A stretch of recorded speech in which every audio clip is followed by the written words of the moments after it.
Today we're challenging the one and only Gordon Ramsay. Fish and chips is his most popular dish, and today we're gonna see if we can make it better than him. And at the end, we'll find a random stranger on the street to see whose is better, Gordon's or ours. Let's go.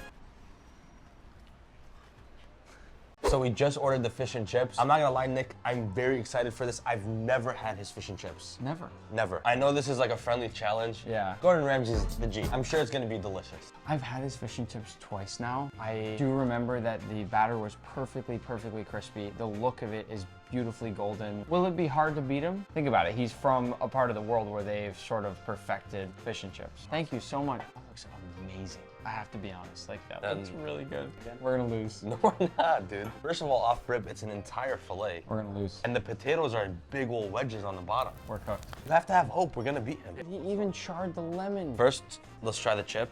It looks like a big old potato wedge. Now, bismillah. Me personally, I'm gonna be fully honest, and not because we're battling him. Not my favorite. I think their goal with these chips isn't to get them super crispy. I think it's more to just be like classic, basic, more simple fried potato. But it does lack that like super crispy crunch that you want when you think of a fry, but there's no way the fish doesn't have that at this point, so. I think we should dive in. We got some lemon on top of there. Lemon juice and tartar sauce. All right, give me with the bismillah. Bismillah. That's pretty good.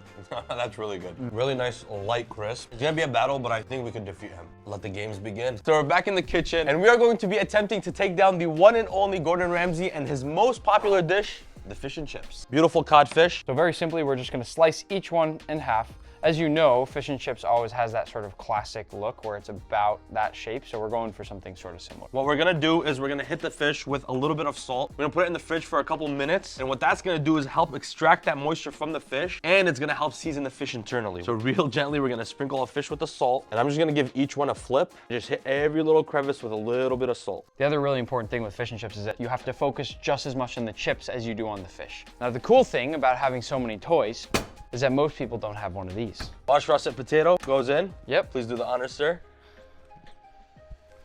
So satisfying. In 15 seconds, we got a potato that is ready to fry. It's every single one.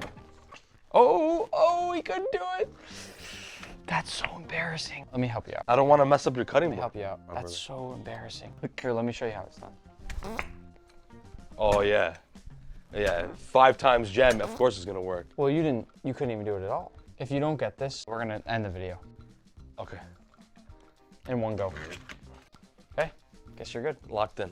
So what's the first thing we do right away? Gotta rinse it in cold water, wash off all that starch. Maybe even add in a few ice cubes. Keep them nice and cold. The cold ice is gonna also crisp them up and firm them up and pull them together. So that's also gonna help result in a crispier fry, just a heads up. So now we're gonna take our beautiful French fries and we're gonna lay them out on a paper towel. For a crispy fry, moisture is the absolute killer. So you have to make sure you're really pulling out all that moisture if you want proper results. You got all these seasonings and you don't use any of them? I use the seasoning. Nick used to be sensitive to black pepper, and now he has his whole spice line. I'm actually proud of you. And they're really, really good products, by the way. That's a personal vouch. We can go back and forth all day. And we do. Unfortunately. That's exactly what we do. Did you just eat a potato? No. You just ate a potato? No. A raw potato? You weirdo. What is wrong with you? Next step, dry these off. Like he said, you gotta get them as dry as possible or they will not crisp up. This is what a lot of restaurants would do. So this is basically a first pre-cook. So I got some Osmo sea salt. I love this packaging, by the way. They got Chef Nick DiGiovanni with a barcode. That's the worst part. This is gonna be one of those opportunities where you could season the fry from the inside. So we're just gonna throw a little bit of salt in the water. It doesn't have to be overly salty, just like a well-seasoned soup. And then we're going to take the best looking French fries and just lightly and gently drop them in without burning our fingers. You're kind of built like this, fry. Did you come all the way here to bully me? Why did you say that's so cute? I'll have the last laugh. Slowly but surely, our potatoes are gonna soften up on the inside. We don't want them to break though. You're cooking them to the point where they're edible, but still hold together. That didn't make any sense, by the way, what you just said. No, like you could eat them. They're cooked through, but they're not falling apart. Not really, though. Just because you put on an apron, it doesn't mean you're right. They typically need about 5 to 8 minutes. I didn't think you'd come bully me so much. I'm not bullying you. Especially when I got 3 hours of sleep. You didn't say that part. If Well, you said now I got 3 told hours, you, and now I told you, and you should feel bad. I don't feel bad at all. I actually feel better. Once the fries are basically at a point where you can break them, you see the center, it's sort of starting to turn whiter and starchier. They're a little bit more cooked through. We're good. Now that our potatoes are cooked through, we're gonna let them cool down in the freezer. Now we got our fries resting and cooling down in the freezer. It's time for the fish. The reason why we're removing the moisture is because we want a nice crust that actually sticks to the fish. You know, if the fish is releasing all that moisture after we fry it, it's gonna flake and fall apart. All right, Nick, this is the best part and my favorite part. Oh, you're gonna make some silly joke here, are you? No, I'm not. What were you gonna say? I was gonna say this is my favorite part. We're about to cook the fish. I thought you were gonna say seasoning. So what I like to do is make a mixture of self-rising flour with a little bit of white rice flour. This is gonna make a really nice and fluffy batter. Don't go too heavy on the white rice flour, just a little bit. Well, don't we season it first? Oh, yeah. Yeah, we should, right? You're gonna forget about seasoning? I was just testing you. We're gonna go into this with some smoked paprika. Very nice hack, actually.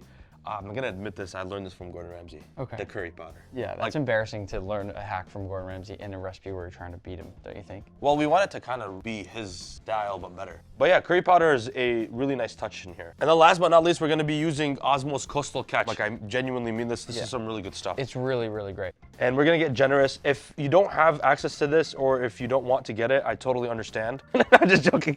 But all jokes aside, really good alternative will be Old Bay. So this is gonna be our base dry batter, and I like to take a part of it and put it into another bowl so we can dip the fish in and make the tempura from here. So now to make our lovely tempura batter, Nick's gonna add the sparkling water. Put more. I am. You know what? I love the sound that it makes when you pour it into this too. Yeah, well, I love when you pour more so I could actually whisk. It's better to go gradually. That way you don't get clumps. Put a little elbow grease into that, all right? Elbow grease, my whole freaking arm is in here. What are you talking about? Why are you whisking like that? Nick, do you think we're gonna beat Gordon Ramsay? I don't know, actually. I'm right on the fence about it. I will say you've been a pretty good sous chef today. How am I the sous chef? Every single time we've cooked together, you've been the sous chef. It's on my channel.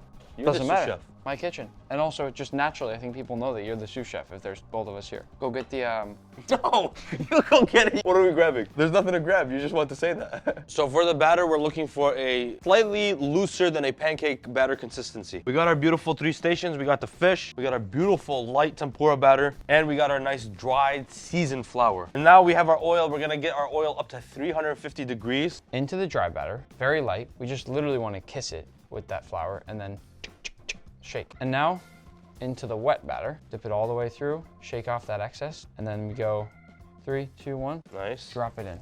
Perfect. Boom. That was it. Once it's into the oil, so on the side Nick held the fish on, there's gonna be a little bit of batter that's missing. I'm just gonna add a little bit with my finger, just like that. Go get us a tray to put them on. But I don't like how you're saying that. Go grab it. No, I don't even know where it is. It's behind the kitchen there. You'll find it. Yeah, no, but actually where's the tray? Behind. Quickly, please. He's an okay sous chef. I give him like a 5 out of 10. I have had much better sous chefs in my day, that's for sure. Wow, that looks awesome. I'm telling you, we're gonna beat him. We should open up a fish and chip shop. I would only consider it if you're my sous chef. I will be your chef. You would? Yeah. All right. The same oil, same pot, hit them with the fries. It's not gonna taste like fish, I promise. If you want to do your fries first, you can. There's no reason you can't. But we like them fresh. I like the fries to be the most fresh. And since we already blanched them, they're only gonna need 5 minutes to cook. Yeah, quick. Maybe even less. All right, we're taking these out. So we just pulled out the fries from the fryer. I'm gonna hit them with this Osmo vegetable seasoning. Just hit them with whatever seasoning that you like, but this has a lot of nice herbs and spices. And Nick is gonna do the honors of plating. All right, 2-piece order. Nice hot fries. And then if you want, on top, a little more seasoning on the fries. You wedge that lemon wherever you want, and you're good. This is the Gordon Ramsay defeater. And as always, now, bismillah. Oh, dang, that crunch. Look at how juicy this fish is as well. That is not only because we got a nice high quality fish, but we also put that salt on there. All that flavor, all that moisture is concentrated right in there, all held inside the fish. Now that we have our wonderful, beautiful creation, we're gonna take it back to Gordon Ramsay's restaurant and we're gonna have a random stranger rate ours compared to his. Let's go. Let's see who's the winner. Hey, you wanna try fish and chips? We made our own and then we're gonna go against Gordon Ramsay's. You gotta try both and rate them. Deal. We're not gonna tell him who made what. This is fish and chips A. You grab the fish, grab the chips, and just tell us how it tastes. A little lemon on here. Sweet. That's solid. Fries are well seasoned.